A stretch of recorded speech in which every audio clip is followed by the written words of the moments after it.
이 이야기는 지금도 믿기 어려운 이야기지만 그때의 경험은 정말로 이상하고 소름 끼치는 일이었습니다.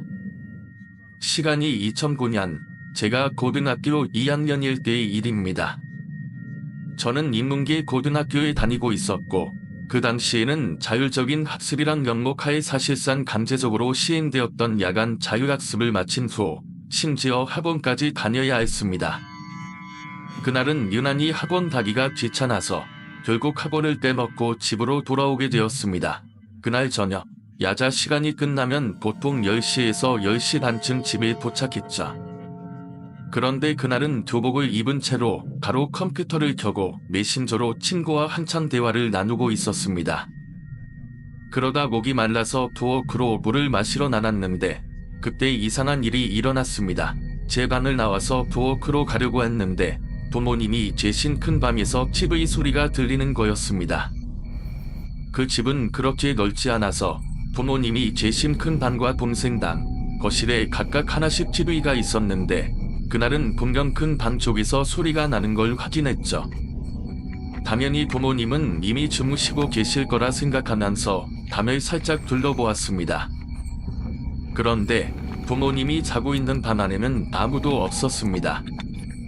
TV만 켜져 있었죠. 어리둥절하면서도 그냥 부모님이 잠든 줄 알았는데 TV가 켜져 있었나 보다라고 생각하며 TV를 끄고 다시 물을 마시러 부엌으로 갔습니다.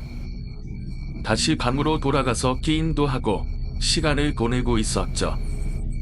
그렇게 몇 시간이 흘렀을까요?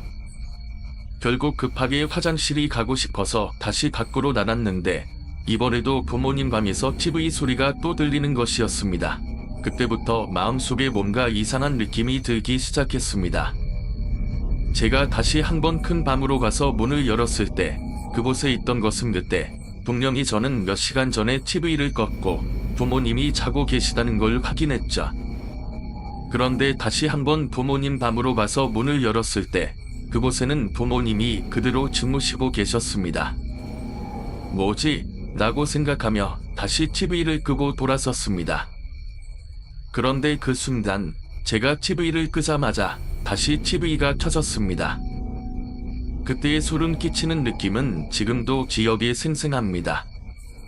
저는 그저 놀라서 눈을 옆으로 살짝 돌려보았지만 부모님은 여전히 잠을 자고 계셨습니다. 제가 그때 더 무섭게 느낀 건 그 TV 화면에서 만화 채널인 투니버스 같은 채널이 나오고 있었기 때문입니다. 부모님이 만화를 보셨던 것도 아니었고 그렇게 해서 TV를 끈 후 화면에 나타난 것은 신호 없는 채널, 그저 화면에 잡음만 나오는 채널이었습니다. 채널을 돌린 적도 없었는데 그것이 나오는 게 너무 이상하고 그 순간 점점 더 무서워졌습니다. 저는 그 순간 몸이 굳어버린 채 더 이상 그 자리에 있을 수 없어서 급히 제 방으로 돌아가 문을 잠그고 친구에게 이야기를 했습니다. 처음에는 친구가 저를 믿지 않았지만 제가 너무 진지하게 이야기하니까 결국 친구는 그냥 한번 나가서 확인해보라 며 부추겼습니다. 저는 너무 놀라서 한편으로는 소변도 급하고 또 밖의 상황이 궁금했기에 조심스럽게 문을 살짝 열고 밖을 살폈습니다. 그런데 놀랍게도 아무것도 없었습니다. TV도 꺼져 있었고 집 안은 너무나 고요했습니다. 그 순간 아무리 평화로워 보였지만 여전히 제 마음속에 불안감이 밀려왔습니다. 저는 그날 불안한 마음을 잠재우기 위해서 거실에 불을 켜놓고 화장실 불도 켠 채로 문을 열지 않은 채 급히 이를 보고 나왔습니다. 그리고 그날 밤 저는 이상하게도 방에서 자는 것보다 거실에서 잠을 자고 싶어졌습니다. 그날도 마찬가지로 거실에 누워 잠을 청하려 했지만 아까의 일들이 머릿속에서 떠나지 않아서 마음속으로 계속 으스스한 느낌이 밀려왔습니다. 그래서 거실에 불을 더욱 밝게 켜놓고 TV를 다시 확인했지만 아무 일도 없었죠. 그렇다고 해서 마음이 놓이지 않았습니다. 그때 그 불안한 기분은 단지 그날 밤에만 끝나지 않았습니다.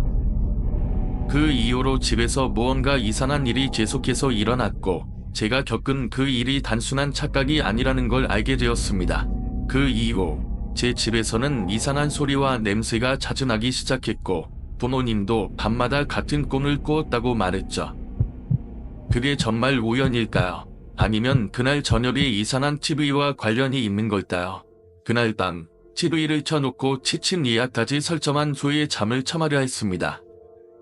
TV가 꺼지면 그 특유의 소리가 들리는데 저는 그 소리를 듣고 잠이 들었습니다. TV는 꺼졌고 거실에 불은 켜져 있는 채로 잠이 들었던 거죠. 그런데 얼마나 시간이 지났을까요? 그날 밤 제가 태어나서 처음으로 감기에 물렸습니다. 몸은 움직일 수 없고 심장은 터질 듯 뛰고 두려움은 끝없이 밀려왔습니다. 더욱 소름 끼쳤던 건 분명히 제가 자리에 누워있을 때는 거실 불이 켜져 있었는데 다리 눌린 상태로 눈을 뜨지 못한 채 뛰어보니 거실 불은 꺼져 있었고 대신 제 방에 불이 켜져 있는 것이었습니다. 눈을 떠도 아무것도 할 수 없었고 그때의 소름 끼치는 정적 속에서 저는 오로지 그 불안한 소리만을 들으며 몸을 떨고 있었습니다. 힘을 주며 겨우 움직여 보려고 했지만 아무리 애를 써도 몸은 전혀 움직이지 않았습니다. 그때였습니다. 정말 믿을 수 없는 일이 일어난 거죠. 제 왼쪽 소파에 5살쯤 되어 보이는 작은 여자아이가 앉아 있는 겁니다. 그 아이는 한복을 입고 있었고 얼굴에는 군데군데 상처가 있었습니다.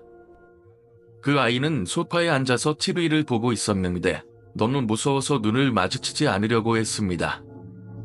하지만 그 순간 눈이 딱 마주쳤습니다. 그 아이는 천천히 제 쪽으로 걸어오더니 제 배 위에 올라타기 시작했습니다. 제 몸은 여전히 움직일 수 없었고 그 작은 아이가 제 배 위에서 이상한 춤을 추기 시작한 겁니다.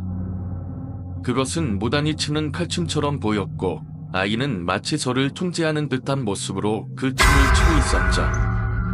그 장면은 너무 끔찍해서 온몸에 소름이 돋았습니다. 제 눈동자는 그 아이와 계속 맞닿았고 저희 두려움은 점점 더 커져만 갔습니다. 그 순간 아이는 갑자기 말을 하기 시작했습니다. 너 왜 나랑 놀지 않으려 해? 그 작은 목소리는 그 어떤 큰 소리보다 더 무섭게 들렸고 그 말과 함께 아이는 더욱 가까워졌습니다. 어떻게든 그 상황에서 벗어나고 싶었지만 가히 눌린 상태에서 제 몸은 전혀 반응하지 않았고 그 아이의 발소리와 그 춤이 계속 제 귀에 울려 커졌습니다. 그 아이는 점점 더 웃으면서 저를 조롱하는 듯한 표정을 지었고 저는 이 상황에서 어떻게든 도망치고 싶었지만 제 몸은 꿈쩍도 하지 않았습니다. 이제 그 아이가 무엇을 하려는지, 왜 이런 일이 벌어지고 있는지 그 어떤 것도 알 수 없었습니다. 그 순간 TV에서 그 아이가 춤을 추는 모습을 본 뒤로 이상한 기운이 집 안을 감돌기 시작했습니다. 그것은 마치 집 안을 떠도는 무엇인가가 저를 지켜보는 듯한 느낌을 주었고 저는 온몸에 식은 땀을 흘리며 그 상황을 계속 지켜볼 수밖에 없었습니다. 그날 밤 그 아기의 얼굴이 제 앞에서 떨어지면서 멈춘 장면은 여전히 제 머릿속에 생생하게 떠오릅니다.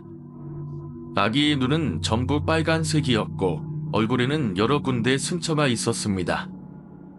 그 얼굴이 10cm 정도 거리에서 떨어져 멈췄을 때 저는 심장마비를 느낄 만큼 두려움에 휩싸였고 그 순간 아기가 말했습니다.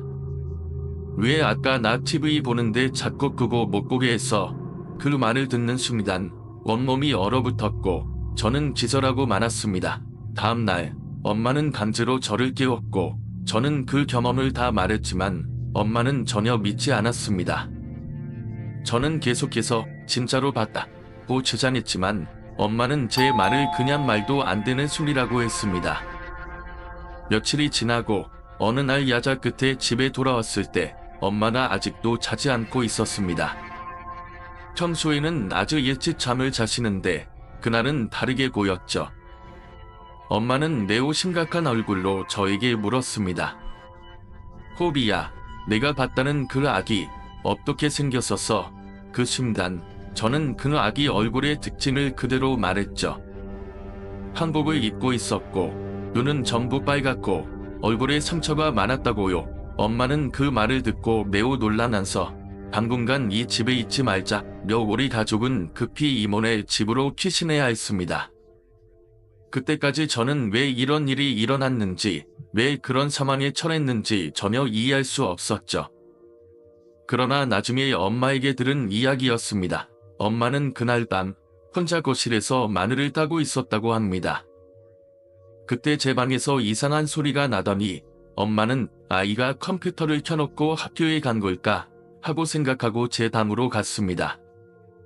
그런데 방 안에서 엄마는 소스라치게 놀랐죠. 제 방 구석에 한복을 입은 아기가 벽을 바라보며 앉아 있었던 것입니다.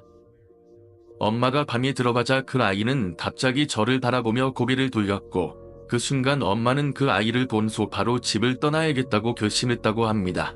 그 이후로 우리 가족은 그 집을 떠나 이모네 집에서 생활하게 되었습니다. 그 일이 있고 나서 집에 대한 두려움은 점점 더 커졌고 그 아기와 관련된 일들이 더 이상 일어나지 않기를 간절히 기도했지만 그 기억은 잊을 수 없었습니다. 오일통을 놓고 가라는 특배 기사의 말에 따라 저는 집 앞에 도착했습니다. 4층에 올라가면서 몸이 굳어지고 한층 한층 올라갈 때마다 그 집에 대해 떠오르는 기억들이 머릿속을 스쳤습니다. 그 집은 이미 떠난 지 한 달이 넘었지만 여전히 그날의 기분이 떠나지 않았습니다. 집을 떠난 이후에도 그곳에서 있었던 일들이 계속해서 저를 괴롭혔습니다. 문 앞에 도착해서 오일통을 발견했습니다. 그 안에 택배를 넣고 그 순간 제 마음이 이상한 감정을 느꼈습니다. 고요함과 함께 불안감이 밀려왔죠. 그 오일통은 그 집을 떠나기 전까지도 그대로 있었던 것이었기 때문입니다. 저는 그 오일통을 열어보지 않고 그저 묵묵히 택배를 놓고 내려갔습니다. 하지만 발걸음을 떼는 그 순간 문득 귀에서 어떤 소리가 들려왔습니다. 누군가가 집 안에서 움직이는 소리였죠. 제가 그 소리를 들었을 때 자연스럽게 제 머릿속에서 떠오를 생각은 누가 돌아온 걸까? 였지만 실상 그건 불가능한 일이었습니다. 그 집은 이미 우리가 떠났고 아무도 그곳에 없을 터였죠. 그러나 그 소리가 계속해서 들려왔고 저는 두려움에 휩싸여 문을 향해 천천히 돌아서면서 손을 움켜잡고 있었습니다. 그때 문이 열리며 한 사람이 나왔습니다. 첫 번째로 느낀 감정은 의심과 공포였죠. 왜냐하면 그 사람은 분명히 이전에 이 집에 살던 사람이 아니었기 때문입니다. 그 사람은 흰색의 옷을 입고 있었고 얼굴에 상처가 가득한 모습이었습니다. 그 사람은 저를 바라보며 눈을 마주쳤고 그 눈빛은 마치 저에게 무엇을 전달하려는 듯한 표정이었습니다. 그러나 아무 말도 하지 않고 그 사람은 다시 문을 닫고 안으로 들어갔습니다. 그 순간 저는 내내 느꼈던 불안감이 더욱 강해졌습니다. 이 집에 뭔가 여전히 남아있는 것이 분명했죠. 그 일이 끝난 뒤 저는 돌아서서 집으로 향했지만 그 기억은 아직도 잊을 수 없습니다. 그 집에 대해 궁금증이 계속해서 쌓였고 결국 저는 그 집을 다시 한번 찾게 되었습니다. 이미 이사를 가고 난 뒤로 그 집에 대한 이야기와 그곳에서 있었던 일들이 계속해서 제 머릿속을 떠나지 않았기 때문이었죠. 이사 후에도 그 집에 대해 알 수 있는 방법이 없었지만 어느 순간 다시 그 집에 대한 소식을 듣게 되었습니다. 그 집을 떠난 뒤 몇 년이 지나고 부모님은 가마도로 이사를 갔고 동생들은 각자 집안과 다른 지역에서 살게 되었습니다. 결국 저는 혼자 살게 되었고 자취방을 알아보던 중 우연히 그 집을 떠올리게 되었습니다. 그래서 저는 부동산 아주머니에게 그 집에 대해 물어봤습니다. 그 부동산 아주머니는 그 집에 대한 이야기를 들려주었고 저는 그 이야기에 더 깊이 빠져들게 되었어요. 그 길 아시죠? 물었을 때 그 아주머니는 마치 그 집에 대한 이야기를 잘 알고 있다는 듯이 말했습니다. 그 집은 우리가 떠난 후에 여러 번 세입자나 바뀌었고 그 이후로 들어간 사람들은 짧게는 한 달, 길게는 6개월을 넘기지 못하고 다 나눴다고 했습니다. 그 집에 들어갔던 사람들은 모두 어떤 이유에서든 그 집을 떠나게 되었고 그 집의 분위기는 점점 더 불안하고 무서운 방향으로 변해갔다고 하더군요. 그 집은 더 이상 값이 나다지 않아 헐값에 나왔고 아무도 그곳에 오래 살지 못했다고 합니다. 부동산 아주머니는 계속해서 말을 이어갔습니다. 그 집, 지금은 너무 싼 값에 나와서 원래 있었던 값에 비하면 정말 반값도 안 되죠. 하지만 그 집에 들어가면 아무리 좋은 조건이라도 오래 살지 못할 거예요. 그 말을 들으면서 제 마음속에 다시 그 집에 대한 두려움이 커졌습니다. 그 집에서 있었던 일들이 아직도 제 마음속에서 떠나지 않았고, 그 집이 왜 그렇게 사람들을 괴롭히는지, 왜 그곳에 들어간 사람들은 다 떠나게 되는지에 대한 궁금증은 더욱 커져만 갔습니다. 그 집의 사연이 풀리지 않은 채로 그 집은 여전히 불안한 상태로 감치되어 있었고, 그곳에 대한 이야기는 끝나지 않았습니다. 그때 제가 그 사람의 실루엣을 다시 쳐다보았을 때 점점 그 사람의 움직임이 더 이상하게 느껴지기 시작했습니다. 처음에는 그냥 아파트 창문에 흔들리는 사람이 있을 거라고 생각했지만 점점 그 모습이 이상해지더라고요. 그 사람이 흔들흔들하면서 점점 내려오고 있었는데 4층에서 3층로 그리고 2층로 계속해서 내려오면서도 그 사람의 얼굴이나 모습은 전혀 보이지 않았습니다. 마치 그림자처럼, 아니면 공기 중에서 희미한 형태만 보이는데 그 모습이 점점 더 끔찍하게 느껴졌어요. 저는 그때 아까 느꼈던 이상한 기분이 더욱 확신이 들기 시작했습니다. 이건 사람이 아니라는 생각이 들었어요. 그 사람의 실루엣은 분명히 사람의 형태였지만 그것이 완전히 무언가 다른 존재일 수도 있다는 불길한 예감이 들었죠. 그래서 저는 친구에게 다시 물었습니다. 야, 너 진짜 안 보여? 라고. 친구는 여전히 아무것도 보이지 않는다고 했지만 저는 계속해서 그 존재를 똑바로 보며 가슴이 점점 더 답답해지는 기분을 느꼈습니다. 그리고 갑자기 그 사람이 2층 창문 바로 앞에서 멈췄습니다. 그때 그 사람의 모습은 정말로 한순간에 완전히 사라졌습니다.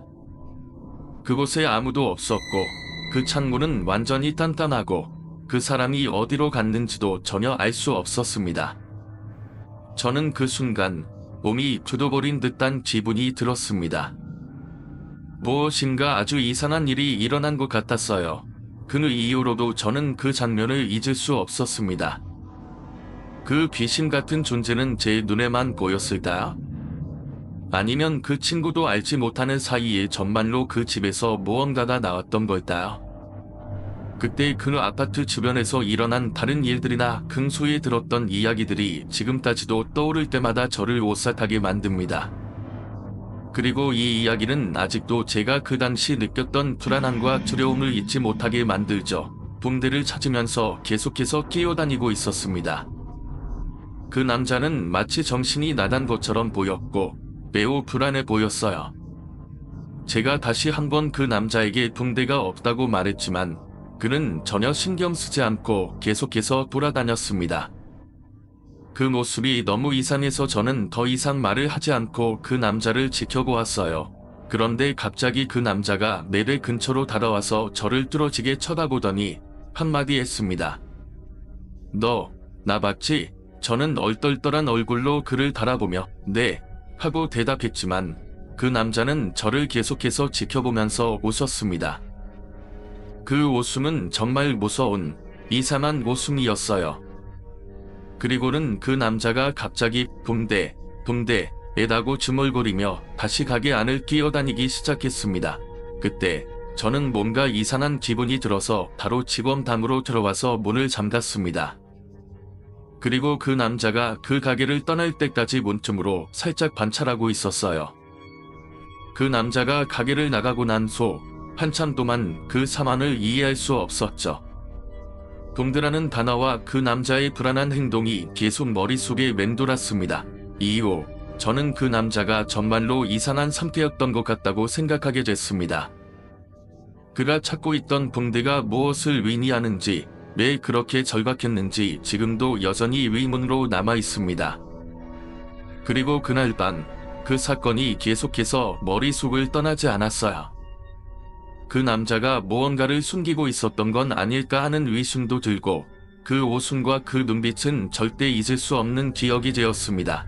그 후로도 그 편의점에서 일하는 동안 이상한 손님을 몇 번 더 만났지만 그 남자만큼 끔찍하고 극일한 인상을 남긴 사람은 없었습니다. 지금도 그 남자가 무엇을 찾고 있었는지, 그가 왜 그렇게 불안해했는지에 대한 의문이 저를 괴롭히고 있습니다. 이야기 속에서 주인공은 귀신을 목격한 경험을 통해 자신이 과거에 겪었던 사건들과 관련된 놀라운 사실을 깨닫게 됩니다. 그 남자가 붕대와 약을 잡던 모습은 단순한 정신 참란이 아니다. 실제로 고통 속에서 죽음을 맞이한 훈련이었음을 알게 되죠. 주인공은 그 남자가 편의점을 통과하는 순간을 목격하면서 그것이 실체가 아닌 영혼이라는 사실을 직감하게 됩니다. 이후 외부 손님의 말을 듣고 그 사고의 이야기를 알게 된 소, 그가 목격한 귀신의 정체가 확실해지며 그 경험에 대한 의문이 틀리게 되죠. 귀신을 목격하는 순간은 예고되지 않고 갑작스러워서 주인공은 충격과 당황을 감추기 힘들었을 것입니다. 이런 무서운 경험을 통해 그가 깨닫게 된 사실은 자신이 살아있는 것처럼 보였던 그 사람이 실제로는 죽은 사람이었고 그의 고통과 절박함을 이해하게 된 점입니다. 이와 같은 이야기는 시간이 지나면서도 여전히 강렬한 기억으로 남아 이후에도 계속해서 귀신을 목격한 경험을 돌아보게 되는 것 같습니다. 귀신을 믿지 않던 주인공이지만 이 경험을 통해 신앙과 영혼의 존재에 대한 의문을 품게 되었을 것입니다. 그 후에도 주인공은 귀신을 목격하는 일이 종종 있었습니다. 그 경험은 그의 일상에 깊은 흔적을 남겼고 그는 점차 귀신의 존재에 대한 생각을 바꾸게 되었습니다. 하지만 귀신을 목격한 일이 반복될수록 그에게는 점점 더 많은 의문이 생겼습니다. 왜 그들이 자꾸만 나타나는지, 그들은 무엇을 원하는지에 대한 궁금증은 그를 계속 괴롭혔습니다. 주인공은 자신의 경험을 다른 사람들에게 이야기할 때마다 처음에는 그들이 믿지 않을 거라고 생각했습니다. 대다수의 사람들이 귀신 이야기를 경멸하거나 웃어 넘기기 때문입니다. 그러나 그가 목격한 것들은 단순한 상상이 아니다. 분명히 실제로 일어난 일이었기에 그 경험이 점점 더 진지하게 다가왔습니다. 어느 날 그는 자신이 목격한 귀신들에 대해 다시 생각하게 되었습니다. 그가 본 붕대와 약을 찾던 남자, 그리고 그가 찾던 물건을 찾고 난 후 그의 고통이 끝이 났다는 것을 깨달았습니다. 그 남자의 고통은 실제로 끝난 것이 아니다. 그가 죽은 후에도 그 고통을 계속해서 느끼고 있었던 것 같습니다. 주인공은 그것이 바로 훈령이 영원히 고통 속에 갇히는 이유라고 생각하게 되었고 그 훈령들이 계속해서 나타나는 이유도 이와 연결되어 있다는 생각을 했습니다. 그는 과거에 있었던 다른 사건들도 떠올렸습니다. 예를 들어 그의 친한 친구가 갑작스럽게 사고로 죽었을 때 그 친구는 죽은 후에도 그 자리에 계속 맴돌았고 무언가를 찾고 있는 듯한 모습으로 나타났습니다. 그때 친구는 마치 살아있는 것처럼 보였고 그 순간 주인공은 그 친구가 뭔가를 툴지 못한 채 떠났다는 사실을 알게 되었습니다. 그렇다면 귀신은 단지 죽은 사람들일 뿐만 아니다. 그들이 생존을 풀지 못한 일이 남아 그들을 괴롭히는 것이라는 결론에 도달하게 된 것입니다. 이는 그가 수많은 귀신을 목격하면서 느낀 점들 중 하나였습니다. 그가 귀신들의 고통과 슬픔을 이해하게 된 계기가 되었습니다. 또한 주인공은 귀신들이 나타날 때마다 자신도 함께 아파하는 느낌을 받았습니다. 귀신의 고통을 공유하는 것 같았고 그들이 느끼는 공허함과 절망을 체험하는 것 같았습니다. 이 경험은 그를 더욱 깊은 혼란에 빠뜨렸습니다. 귀신들은 자신을 찾고 있다는 느낌이 들었고 그것은 마치 자신이 그들과 같은 상황에 놓인 것처럼 느껴졌습니다. 하지만 시간이 지나면서 주인공은 귀신들의 존재를 단지 무서운 것으로만 받아들이지 않게 되었습니다. 그는 귀신들이 고통을 계속해서 겪고 있다는 사실을 깨닫고 그들에게 무언가를 도와줄 방법이 있을지에 대한 생각을 하기 시작했습니다. 그들은 단순한 존재가 아니었고 그들 각자가 무언가를 풀어야만 평화를 찾을 수 있다는 사실을 알게 되었습니다. 그 이후 주인공은 귀신들과의 관계를 조금씩 변화시키려 노력하기 시작했습니다. 그는 귀신들의 고통을 이해하고 그들이 자신의 문제를 해결할 수 있도록 도와주기 위해 여러 가지 방법을 시도했습니다.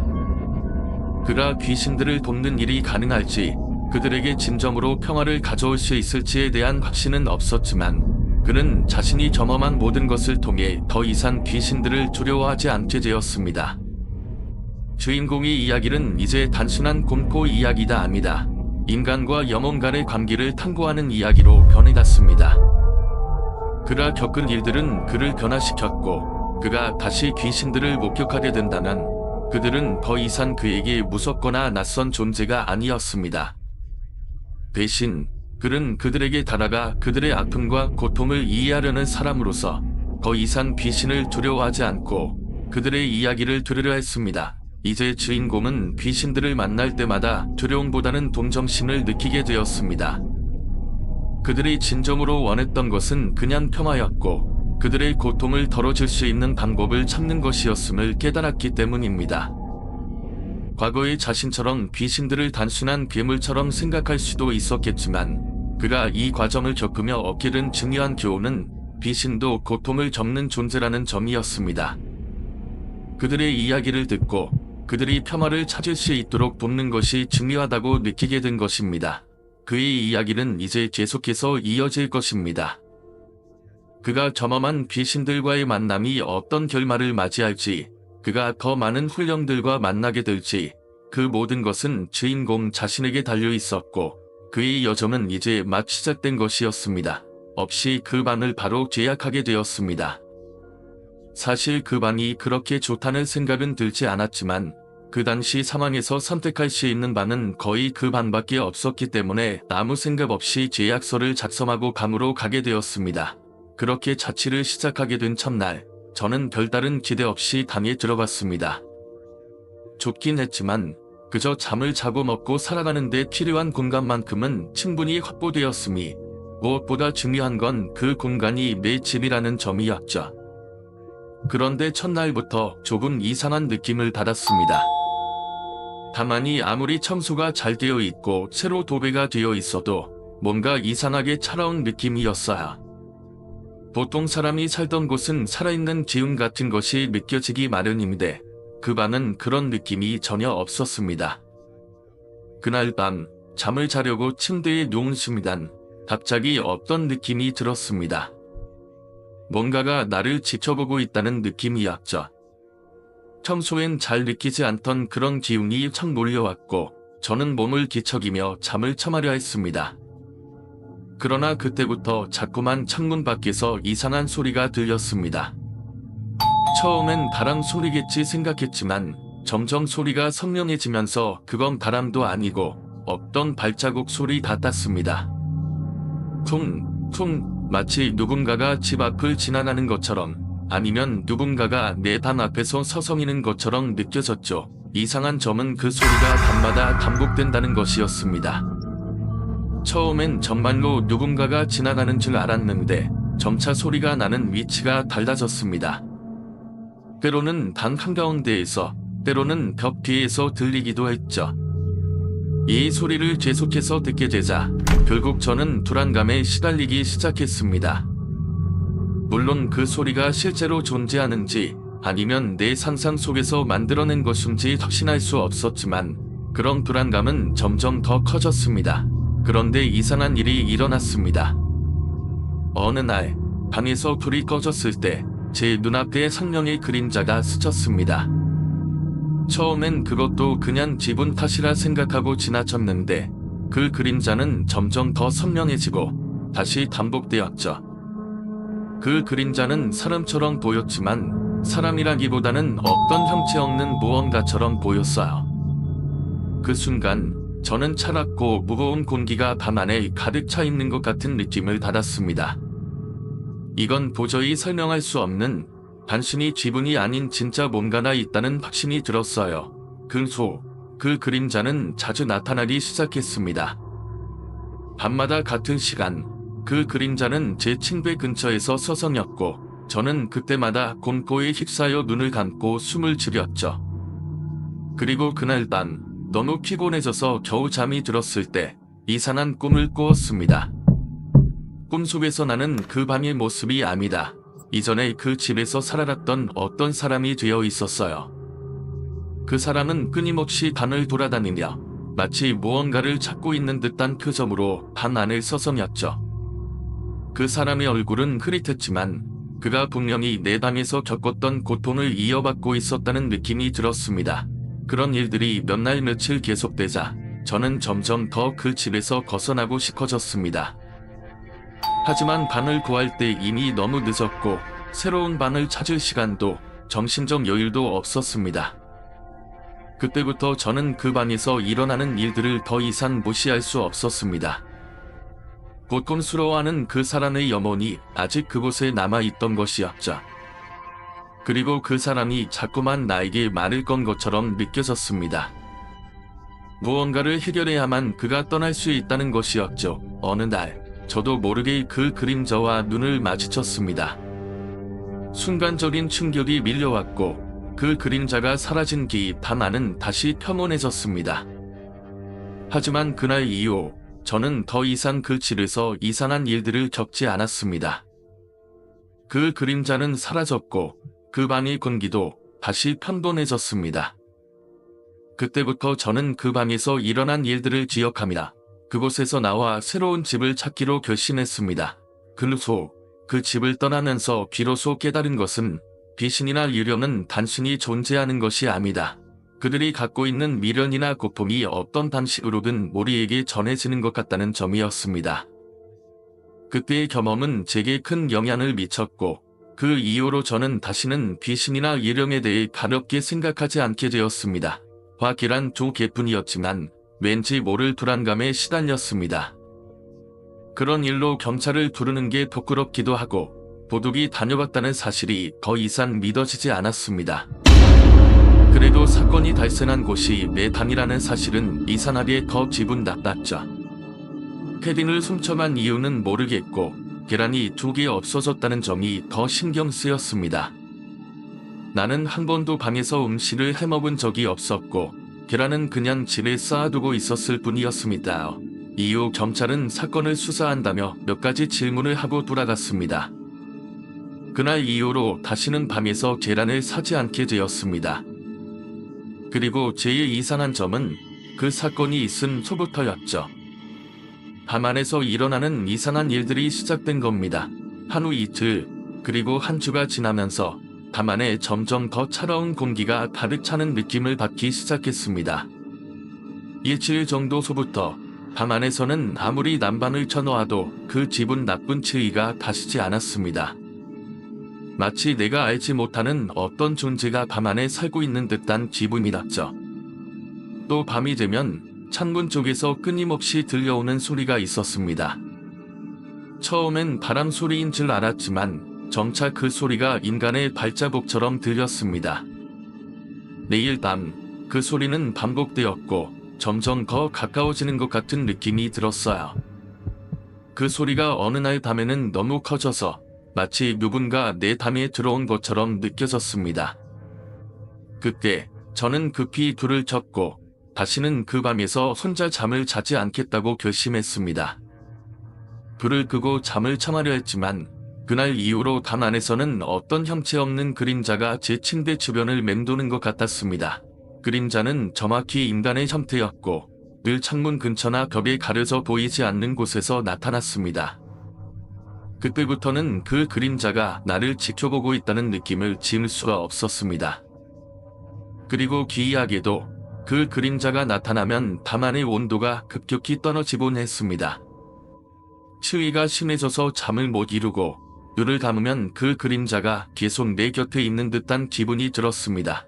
이 사건 이후로 저는 그 밤에서 계속해서 불안감에 시달렸습니다. 그 그림자와 그 소리는 점점 더 심해졌고 도저히 참을 수 없었습니다. 그래서 결국 저는 학교 주변의 다른 방을 찾아서 이사하게 되었습니다. 이사를 한 후에는 더 이상 그런 이상한 일이 일어나지 않았고 차가운 기운도 느껴지지 않았습니다. 하지만 그때 겪었던 그 진유한 사건은 제 마음속에 깊은 인상을 남겼습니다. 귀신이나 유령이라는 존재가 단순히 괴담이나 이야기 속에서만 존재하는 것이 아니란 것을 그때 비로소 깨달았고 그 후로도 이상한 일들을 경험하게 되면 그때의 방을 떠올리게 됩니다. 그 방에서 일어난 일들이 진짜였는지 아니면 제 마음속에서 생겨난 것인지는 아직도 확신할 수 없습니다. 다만 그때 그 밤에서 느꼈던 불안감과 차가운 기운만은 여전히 기억에 남아 있습니다. 아니라고 대답했습니다. 저 혼자 살고 있었고 그런 아줌마는 본 적도 없었습니다. 경찰은 여전히 그 아이가 말한 아줌마의 존재에 대해 이상하게 여겼고 그 말을 정확히 해석할 수 없다는 표점을 지었습니다. 하지만 그때 갑자기 경찰이 한 가지 질문을 던졌습니다. 혹시 그 아줌마가 어떤 모습이었는지 기억하시나요? 그 질문을 듣고 저는 순간적으로 머리가 멍해졌습니다. 도둑놈이 묘사한 아줌마는 제가 생각하는 그 어떤 인물과도 일치하지 않았습니다. 그 아줌마는 머리카락이 길고 흰색 치마를 입고 있었습니다. 얼굴에는 신분치를 하고 있었다고 했습니다. 그런 모습을 떠올리니 내 방에 그런 사람이 있었다는 사실 자체가 이해가 되지 않았습니다. 하지만 그 당시 저도 의심을 갖고 있었던 게 그 도둑놈이 얘기하는 아줌마는 제 기억 속 어떤 사람의 모습과 이상하게 겹쳐 보였기 때문입니다. 그날 경찰서에서 나온 후 나는 계속 그날의 상황을 떠올렸습니다. 아줌마가 있었던 위치는 화장실이었다고 했죠. 그런데 내가 들어봤을 때 화장실에는 아무도 없었고 창문만 열린 채로 있었기 때문입니다. 그때 그 도둑놈의 이야기가 점점 더 혼란스럽게 들리기 시작했습니다. 몇 날 며칠 지나고 그 사건은 별다른 진전 없이 잊혀졌습니다. 경찰은 나중에 도둑이 다시 지휘를 엿보던 중 다른 사람에게 잡히면서 사건은 마무리되었습니다. 그러나 그 이후로 나는 제 자취방에서 무언가가 이상하다는 느낌을 계속 받았습니다. 가끔씩 혼자 있을 때마다 이상한 소리가 들리곤 했고 그 방에 들어서면 누군가의 숨소리가 들리는 것 같았습니다. 그리고 또 한 가지, 그 도둑이 말한 아줌마의 이야기는 계속 머릿속에서 맴돌았습니다. 사실 그 아줌마는 내 방에서 본 적이 없었던 사람인데 왜 그런 인물이 등장했는지 무엇을 의미하는지 알 수 없었습니다. 마치 그 도둑이 본 것처럼 나도 그 아줌마와 관련된 무언가가 이 방에 있다는 느낌을 지울 수 없었습니다. 시간이 지나면서 나는 방을 떠나게 되었고 그 이후로도 그 방에서의 경험은 잊혀지지 않았습니다. 그날 도둑이 본 아줌마가 무엇을 의미했는지, 그 존재가 진짜였는지 가짜였는지 여전히 의문이 남아 있습니다. 그때의 경험은 나에게 한 가지 중요한 교훈을 남겼습니다. 때로는 우리가 경험하는 이상한 일들이 현실과는 다른 차원에서 일어날 수도 있다는 것, 그리고 그 미스터리는 시간이 지나도 풀리지 않을 수 있다는 것입니다.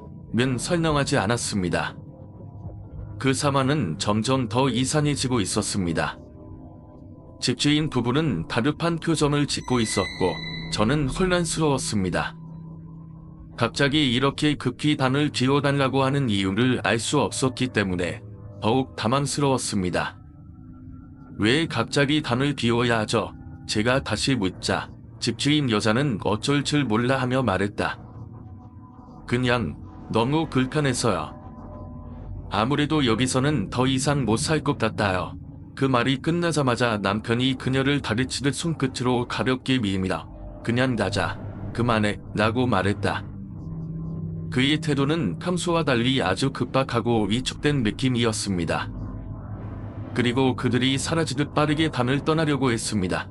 도마리 선배와 저는 그들의 태도가 매우 수상하다고 생각했지만 그때까지도 정확히 무슨 일이 일어난 건지 이해할 수 없었습니다. 집주인 부부가 갑자기 그런 말을 하면서 방을 비워달라고 했고 나는 더 이상 이곳에 머물 수 없다는 생각이 들기 시작했습니다. 그들의 반응이 너무 불안정하고 이상했기 때문입니다. 저는 더 이상 그 집에 있을 수 없다고 결심했습니다. 그리고 그날 밤 다시 한번 방을 정리하고 가기 전에 마지막으로 경찰에 전화를 했습니다. 혹시 집주인과 관련된 다른 사건이 있나요? 라고 물었지만 경찰은 별다른 답을 주지 않았습니다. 그냥 그 사건은 제 생각보다 더 복잡하고 내가 그 집에서 겪은 일은 단순한 도둑질 사건이 아닌 듯 했습니다. 결국 방을 비우기로 결심한 저는 집주인에게 방을 비워주겠다고 하고 그 자리에서 모든 준비를 마쳤습니다. 그리고 도마리 선대와 함께 방을 떠나면서도 여전히 그날의 사건이 내 마음속에서 풀리지 않는 미스터리로 남았습니다. 그 후 그 집에서 일어난 일들을 생각할 때마다 이상한 느낌을 지울 수 없었습니다. 도돌의 진술부터 집주인 부부의 급한 태도까지 모든 것이 엮여있는 듯한 불안감을 느꼈습니다. 그 후로 나는 그 집과 관련된 그 어떤 이야기도 들을 수 없었고 시간이 지나면서도 여전히 그 방에서 무언가 끔찍한 일이 일어나고 있었을지도 모른다는 생각을 떨칠 수 없었습니다. 누구도 정확히 그 집에서 일어난 일을 알 수 없지만 그 사건은 나에게 끔찍한 기억으로 남아 지금도 가끔 그 집을 떠올릴 때마다 여전히 몸이 떨려옵니다. 갖고 있는 오래된 집에 대해서 들려주셨습니다. 그곳은 정말 오지 같은 시골 마을이었고 할머니는 그곳에서 자주 이야기를 나누곤 했습니다. 그리고 그 마을에서는 사람들이 조금씩 떠나고 남은 몇 명의 사람들이 조용히 살아나고 있었죠.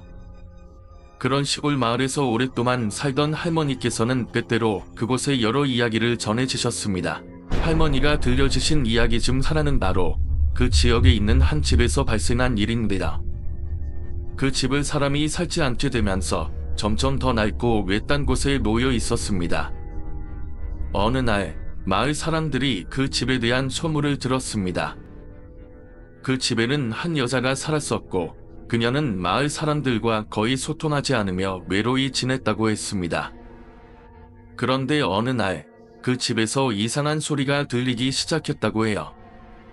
처음엔 아무것도 없던 집에서 소리가 난다면 다들 무시하려 했지만 점차 그것은 반복되었고 그 소리는 마치 사람의 울음소리 같았다고 했습니다. 사람들은 처음에는 단순한 착각이겠거니 하고 지나갔지만 시간이 지나면서 그 소리가 점점 더 자주 들리게 되었고 그 집 근처를 지나가는 사람들은 큰 불안감을 느끼게 되었습니다. 그러던 어느 날 마을에서 한 사람이 그 집을 확인해보기로 결심했어요. 그는 불안한 마음을 안고 그 집으로 갔고 그곳에서 이상한 일이 벌어졌습니다. 집 안으로 들어가자마자 그는 갑자기 극도의 공포를 느꼈고 그 집에서 울음소리와 함께 무엇인가가 움직이는 것을 보았다고 했습니다. 그 후 마을 사람들은 그 집을 피하게 되었고 아무도 다시 그 집에 들어가려 하지 않았습니다. 몇 년 후 그 집은 완전히 방치되어 있었고 결국에는 마을 외곽에 있는 사람들만이 그 이야기를 기억하며 말하게 되었습니다.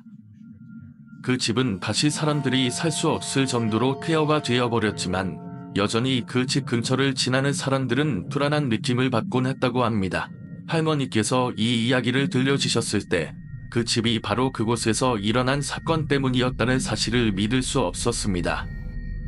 하지만 그 이야기는 마을에서 전해 내려오는 전설처럼 아직까지도 사람들의 이를 오르내리고 있습니다.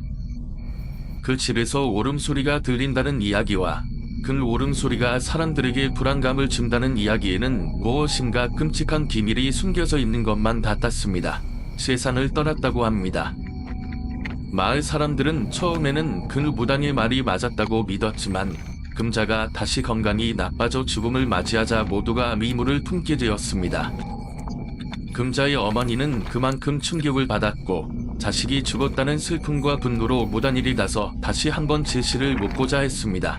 그 당시 무단은 금자의 어머니에게 아이에게 먹인 풀은 당신이 잘못 구한 것입니다. 그 풀은 오히려 아이를 더 병들게 만든 것이라고 말했습니다. 하지만 무단이 말하는 내용은 매우 모호하고 그럴듯했지만 어머니는 그런 설명에 고개를 끄덕일 수 없었습니다.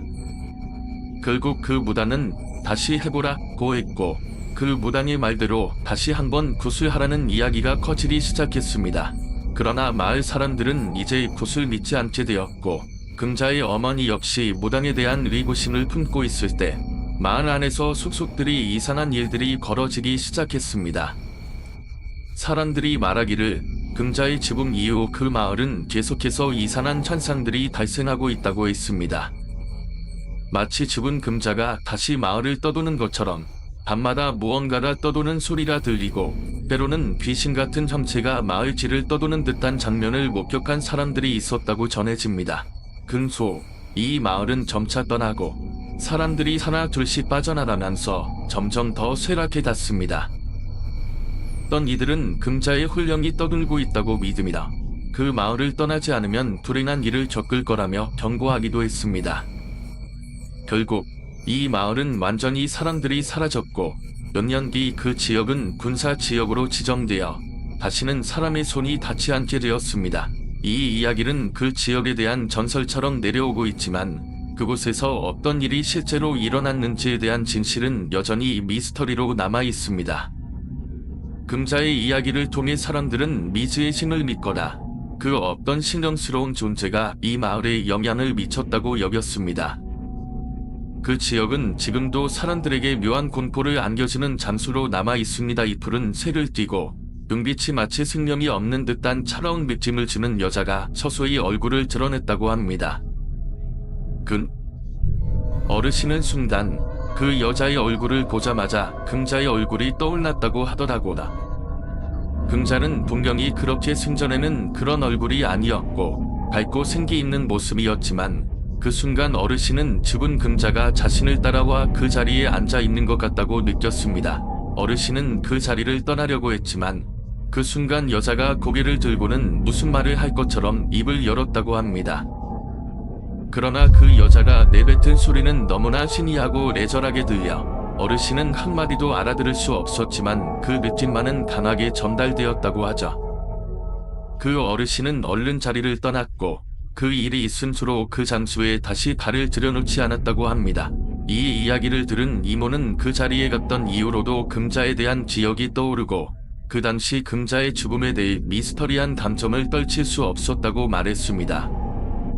금자가 진짜 죽었는지 아니면 그 무언가의 염원이 지금도 그 자리에 떠도는지에 대한 의문은 여전히 남아 있습니다. 또한 그 지역의 사람들은 이제 더 이상 금자의 죽음을 묻어두지 못한 듯 금자의 이름을 말할 때마다 어딘지 모를 불안감을 느끼며 이야기를 이어갑니다. 그렇다면 그 당시 금자의 죽음은 단순한 사고였을까? 아니면 그 지역의 전통과 관련된 미신적인 사건이었을까? 이 마을의 과거와 금자의 이야기는 여전히 그곳을 찾은 사람들에게 불안한 전설처럼 남아 있습니다. 마지막 집에 도착했을 때 그 집 안에서 반갑게 맞이해준 어르신은 외할머니의 옛 친구이자 엄마가 어렸을 때 자주 만나던 분이었다고 합니다. 그 집에서는 따뜻한 차 한 잔과 함께 잠시 앉아 이야기를 나누기로 했습니다. 어르신은 그동안의 세월에 대한 이야기를 꺼내며 엄마에게 옛날 이야기를 해주기 시작했습니다. 하지만 그 이야기는 점점 이상하고 불안한 방향으로 흐르기 시작했죠. 어르신은 예전 마을에서 일어난 어떤 사건에 대해 이야기하던 중 오신고 금자라는 이름을 꺼내었습니다. 어르신은 그때 금자야, 너희 어머니도 그 아이를 기억하지? 라며 이야기를 이어갔고 엄마는 순간 얼굴이 굳어졌습니다. 금자라는 이름이 마치 어릴 적의 기억을 건드린 것처럼 엄마는 그때의 그 아이의 죽음과 관련된 불안한 기억을 떠올리기 시작했죠. 어르신은 금자의 이야기를 이어가며 그 당시 금자가 생전에 얼마나 병이 심했는지 그리고 그 병을 치료하려고 무당이 알려준 풀을 먹였지만 결국 그녀가 죽음에 이르게 되었던 사실을 언급했습니다. 그리고 그 집에서 풀을 찾으러 갔던 그날 무언가 이상한 일이 일어나며 마을 사람들에게 불길한 느낌을 안겨주었다고 말했습니다. 어르신은 계속해서 이야기를 꺼내며 그 마을에서 일어난 일들이 우연히 맞물려 금자의 죽음과 연결된 사건들이었던 것 같다고 말했습니다. 어르신이 말한 후 엄마는 점차 긴장된 분위기 속에서 그 집을 떠나기 전에 마지막으로 금자에 대한 이야기를 듣게 되었습니다. 그 이야기는 아직도 그 지역에서 살아남은 이들에게 남아있는 전설처럼 커져 있다는 것이었습니다. 금자의 염원은 여전히 그 지역 어딘가에서 떠도는 듯하고 그날처럼 염원이 나타난다는 소문이 여전히 돌고 있다는 것이었습니다. 이 이야기를 마친 후 엄마와 나는 그 집을 떠나며 마음 한구석이 묘하게 불편하고 불안했습니다. 집으로 돌아가는 길, 엄마는 그날의 이야기를 떠올리며 잠시 침묵에 잠겼습니다. 그때부터 엄마는 항상 그 지역을 떠나고 나서도 금자에 대한 이야기를 떠올리며 마을과 그곳의 과거에 대해 궁금한 점이 많다고 했습니다. 그 불안한 이야기가 우리에게 어떤 의미였는지 그리고 금자의 염원은 정말로 아직도 그곳에 남아있는 것인지에 대한 의문은 여전히 풀리지 않은 채로 남아있습니다. 그 이야기를 들은 사촌 오빠는 얼굴이 창백해지고 심각한 표정을 지으며 갑자기 말을 멈췄다고 합니다. 그때 모든 이모들과 외삼촌들 그리고 저도 그가 갑자기 바뀐 표정을 보고 뭔가 이상함을 느꼈죠. 사촌 오빠는 잠시 침묵을 지킨 후 무겁게 입을 열었습니다. 그 할머니. 그분, 비가 먹으신 게 아니야. 사실 그분은 죽은 두 아들을 따라가려고 했던 거야. 라고 말하며 조금 떨리는 목소리로 이야기를 이어봤습니다. 그 할머니의 두 아들이 사고로 죽었을 때 사람들은 그 사고를 비극적이라고만 생각했지만 그 뒤로 할머니는 아들들의 죽음을 도저히 견디지 못하고 심지어 자주 그들처럼 보이는 사람들을 봤다고 그랬다더라. 그런데 너희가 말한 그 할머니의 집 앞에 갔을 때 그 할머니가 말없이 앉아있던 모습. 그게 단순한 나이가 드셔서 귀가 안 들리는 게 아니었어. 그분은 분명히 작고 돌아가신 아들들의 모습이 보였던 거야. 귀가 먹은 것처럼 보였을지 몰라도 사실은 그들이 다가오는 소리를 듣고 있었던 거지. 모두가 그 이야기를 듣고 소름이 돋았습니다. 사촌 오빠의 말에 의무를 품을 사람은 아무도 없었어야. 할머니가 말없이 앉아있었던 모습, 그리고 그때의 불안한 정적은 그저 나이가 들어서 그런 게 아니다. 실제로 돌아가신 아들들의 영혼이 그녀를 기다리고 있었다는 생각이 들었습니다. 엄마는 이 이야기를 들으면서 그 할머니가 마지막 순간에 얼마나 고통스러웠을지, 그리고 왜 그토록 말없이 아무것도 하지 않았는지를 이해하게 되었다고 말했습니다. 할머니는 결국 두 아들과의 재회를 갈망했지만 그들의 죽음을 받아들이기 힘들어한 채 남은 생을 보내셨던 것 같습니다. 저희 모두는 그 이야기를 듣고 나서 그 집과 그 지역에서 발생한 일들이 단순히 우연한 일이 아니었음을 느꼈습니다. 이제 그 할머니의 집 앞에 가면 단지 고요하고 평화로워 보이는 마당과 큰 산만 있는 것이 아니다. 그 뒤에 숨겨진 고통과 그리움, 그리고 영혼들의 갈망이 있다는 생각이 들었습니다. 그리고 그 이야기는 저희에게 깊은 인상을 남기며 그 지역에 대한 새로운 시각을 안겨주었습니다. 그 이야기를 듣고 나서 정말 오싹함을 느꼈습니다. 그 사촌 오빠의 말은 정말 충격적이었어요. 할머니가 귀신처럼 앉아있던 모습, 그리고 그 후에 집에 남겨진 이상한 흔적들이 그 이야기를 더욱 실감나게 만들었습니다. 특히 파전 위에 남겨진 이빨 자국 하나는 분명히 뭔가 이상한 일이 있었다는 신호였죠. 저도 그 사건이 기억에 깊이 남아서 그 이후로 그런 상황을 겪은 사람들과 마주칠 때마다 무언가 끔찍한 감정이 들었습니다.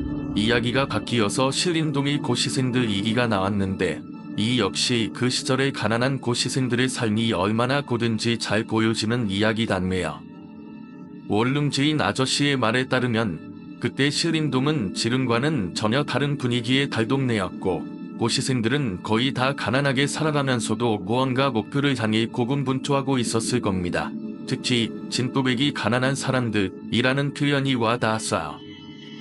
그 당시 고시생들이 겪었던 어려움과 그들의 삶이 얼마나 고통스러웠는지를 짐작할 수 있었습니다. 그들은 고시를 위해 공부하고 나중에 성공하기를 꿈꾸었겠지만 그 꿈을 이루기 위해선 여러 차례의 고난과 절망을 견뎌야 했을 겁니다. 이제 그 고시생들이 살았던 그 시절과 그 동네에 대한 이야기는 더욱 생동감 있게 느껴집니다. 무언가 답답하고 숨막히는 느낌이 듭니다. 고시생들의 삶은 그저 책을 읽고 공부하는 것 이상에 많은 것들이 있었다는 생각이 듭니다. 이 이야기는 정말 계속해서 오싹한 기운을 주네요. 신림동의 고시생들이 겪었던 고난과 그 당시의 분위기는 단순히 가난한 사람들이 힘든 상황을 넘어 한 사람의 인생 전체를 걸고 싸우는 것 같은 느낌이 듭니다. 그 고시생들이 목표를 향해 밤낮 없이 공부하고 그 끝에 성공을 지기 위해서 모든 것을 희생하는 모습은 지금의 우리에게도 많은 교훈을 주는 것 같아요. 그 당시 신림동의 고시생들은 실제로 몇 년을 같은 밤에서 지내면서 서로의 삶을 목격하고 동시에 각자의 꿈을 쫓아가고 있었습니다. 그런데 그 중에서도 진또배기 가난한 사람들의 이야기는 정말 심각하죠. 그들은 제대로 된 밥을 먹을 여유도 없고 제대로 된 잠을 잘 수 있는 공간도 없었습니다. 좁은 원룸에서 여럿이 함께 지내며 서로의 힘든 삶을 공감하며 살아갔겠죠. 하지만 그럼에도 불구하고 그들은 포기하지 않고 꿈을 향해 나아갔다는 점에서 정말 대단하다고 할 수 있습니다. 그런 고시생들 중 일부는 공부할 시간이 부족해서 잠을 줄이고 불안정한 식사를 하면서도 학문을 추구했어요. 책상 하나만을 의지하며 끊임없이 시험을 준비하고 그 끝을 보고자 했던 그들의 모습은 참으로 힘들었겠죠. 이런 이야기를 들으면 찬드의 우리도 지금의 삶을 좀 더 감사히 생각할 수 있을 것 같아요. 우리는 무엇보다도 물질적으로는 덜 부족하고 편리한 환경에서 살아나니까요. 그러나 그 당시 신림동의 고시생들처럼 매일 불안함과 외로움 속에서 꿈을 향해 나아가던 사람들의 마음은 정말 무게감이 있었습니다. 그들이 겪은 고통이 결국 그들의 인생을 어떻게 바꿔 놓았을지, 그리고 그들을 어떻게 느끼게 했을지 상상해보면 정말 사람들은 다들 각자의 무게를 짊어지고 살아난다는 생각이 듭니다. 그리고 그 이야기가 마지막에 이어지는 그 고시생들과 관련된 더 무서운 이야기가 있겠죠. 그 당시 고시생들 사이에 이런저런 루머들이 돌았고 어떤 사건은 아주 심각하게 전해졌습니다. 한 고시생이 밤새 공부하다가 몸이 약해져서 병이 들었고 결국 그 고시생이 겪은 진유한 경험이 사람들이 말하는 귀신 이야기가 되었어요. 한밤중에 학원에 남아서 혼자 공부하는 사람들은 점점 더 이상한 소리나 그림자를 자주 봤다고 합니다. 그 고시생이 병원에 가기 전 학원에서 심한 고통에 시달리면서도 시험을 고려했고 결국 그렇게 힘겹게 시험을 치른 뒤에는 고시를 마쳤지만 그 후로도 그가 겪은 괴상한 사건들이 이야기로 전해졌습니다. 이렇게 진장감 넘치는 이야기는 단순히 과거의 이야기가 아니다. 지금의 우리에게도 공감할 수 있는 부분이 많죠. 그 당시 신림동에서 그 고시생들이 살았던 방식은 어쩌면 지금 우리가 살아가는 모습과 비슷할지도 모릅니다. 많은 사람들이 꿈을 이루기 위해 밤낮으로 공부하고 도전하며 그 과정에서 겪은 고통과 어려움은 누구나 겪을 수 있는 일이기도 합니다. 하지만 그럼에도 불구하고 우리가 다루는 이야기가 귀신이나 진유한 사건들과 연결될 때 그 이야기들은 현실을 넘어서는 무언가 다른 것을 제시하고 있다는 점에서 더욱 흥미롭습니다. 그 고시생들의 모습이 단순히 가난한 학문을 추구하는 사람이 아니다. 그들의 삶이 어떤 방식으로든 저주를 받고 기묘한 이야기와 연결되었다는 점에서 또 다른 차원의 공포를 느낄 수 있습니다. 고시생들의 이야기가 단순히 학문적인 추구와 가난한 삶의 묘사에 그치지 않고 그 뒤에 숨겨진 미스터리나 기이한 사건들이 있다면 그것이 오늘날까지 전해져 오는 이유가 있을 거예요. 그 시절의 신림동에서 일어난 진유한 사건들은 아직도 사람들 사이에서 입에서 입으로 전해지고 있으며 그것은 지금도 누군가가 경험한 이야기가 아닌가 싶습니다. 이 이야기는 정말로 깊은 슬픔과 공포가 얽혀있는 이야기네요. 신림동에서 고시생으로 시작된 인생이 결국 그렇게 비극적인 결말을 맞이하게 되었다니 너무나 안타깝고 소름이 끼칩니다. 이 고시생이 겪었던 고통과 외로움, 그리고 사회에서의 좌절을 생각하면 정말 마음이 아픕니다. 그리고 그 후의 이야기가 더욱 으스스하게 다가옵니다. 고시생이 서울대 출신이라는 사실이 고백되고 그가 일하게 된 공장에서 일어난 일들이 이 이야기의 배경을 짙은 음산함으로 감싸고 있습니다. 그 친구가 고발한 일로 인해 고시생은 결국 사라지고 마치 그가 겪은 고통이 그 자신의 삶을 끝내게 만든 것처럼 보입니다. 그리고 그가 하숙집으로 돌아와서 죽음을 맞이한 장면은 정말로 무겁고 슬픕니다. 엄마가 보고 싶어요. 나는 말만 반복하며 죽음을 맞이하는 고시생의 모습은 그가 얼마나 외롭고 고통스러웠는지 알 수 있게 해줍니다. 이후 하숙집에서 일어난 일들은 더욱 지리하고 섬뜩합니다. 고시생의 부모가 그를 떠나보낸 후에도 그가 여전히 집에 머물러 있다는 듯이 밤마다 엄마가 보고 싶어요. 나는 말만 반복한다니 그 방의 분위기가 상상도 못할 만큼 어두웠을 것 같습니다. 하숙집 주임이 그 귀신을 쫓기 위해 무당을 부른 것도 그 고시생의 원혼이 얼마나 짙고 강한지 보여주는 대목입니다. 특히 고시생이 먹고 싶어했던 만두국을 일주일 동안 끓여서 놓았다는 부분은 그를 위로하려는 마음이었겠지만 동시에 그가 정말로 표본을 얻었다는 증거처럼 보이기도 합니다. 그리고 이 이야기가 끝날 때쯤 그 고시생의 원혼이 표본을 찾았다는 결말이 조금이라도 위로가 될 수 있기를 바라게 됩니다.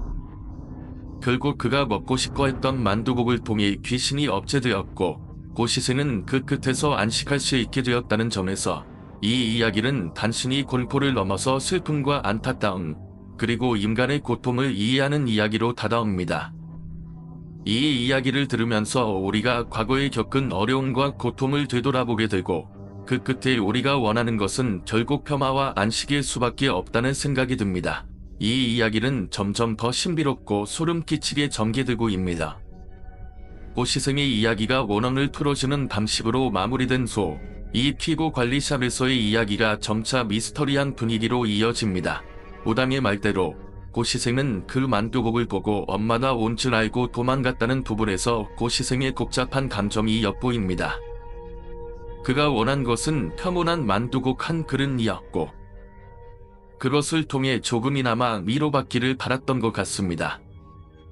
그러나 그의 원한이 풀리지 않았다는 이야기가 나오는 장면에서는 그가 정말로 미안하고 마음 한 구석에서 풀리지 않는 감정이 있었음을 느낄 수 있었습니다. 어쩌면 그의 유령이 그렇게 계속해서 머물러 있었던 이유는 그가 자신을 떠나보낼 엄마에게 미안해했기 때문일지도 모르겠네요. 이제 이야기는 피부관리샵으로 넘어가면서 좀 더 일상적인 듯하면서도 소름 끼치는 현상을 보여주고 있습니다. 코로나로 직원들 대부분이 정리되었고 동생만 혼자 일을 하게 되었는데 그곳에서 일어나는 미스터리한 일들이 점점 신경을 거슬리게 만듭니다.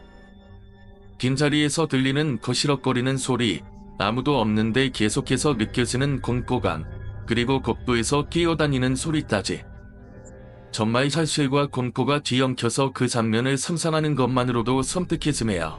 이어서 동생이 관리실 복도에서 뛰어다니는 소리를 들었을 때 그때부터 다른 직원들 사이에서도 이런 이야기가 돌기 시작하는데 이 도굴에서 그곳의 분위기가 확 달라지는 느낌을 받았습니다. 아무도 없는 곳에서 들리는 소리와 보이지 않는 존재의 느낌은 우리가 일상 속에서 마주할 수 있는 미스터리와 초자연적인 것들이 얽혀 있다는 것을 증명하는 것 같습니다. 이 이야기는 확실히 직장 내에서 일어나는 현상들과 관련된 불길한 느낌을 줍니다.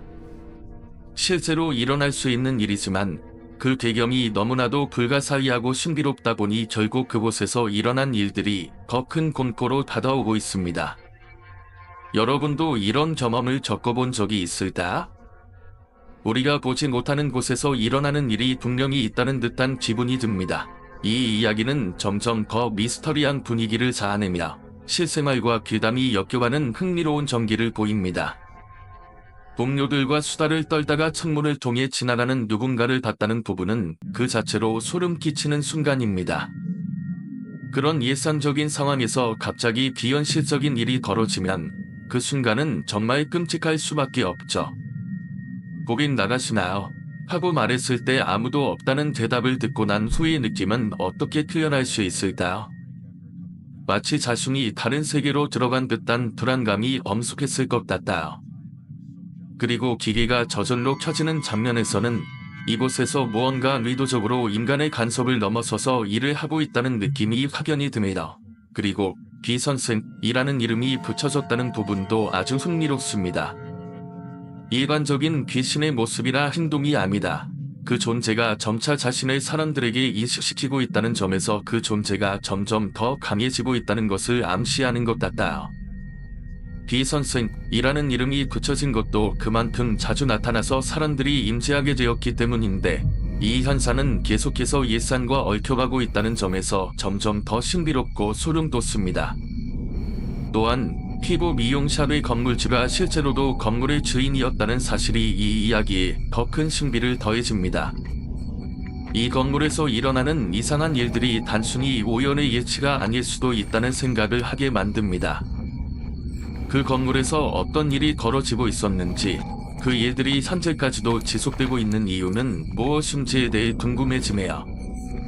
그리고 그 건물주의 딸이 어렸을 때 제가 나 못 자게 한다는 말은 어린아이의 순수한 눈으로 본 어떤 존재가 있었음을 뜻하는데 그것이 단순히 상상력의 산물인지 아니면 정말로 그곳에서 일어나는 일과 관련이 있는 것인지는 미스터리로 남게 됩니다.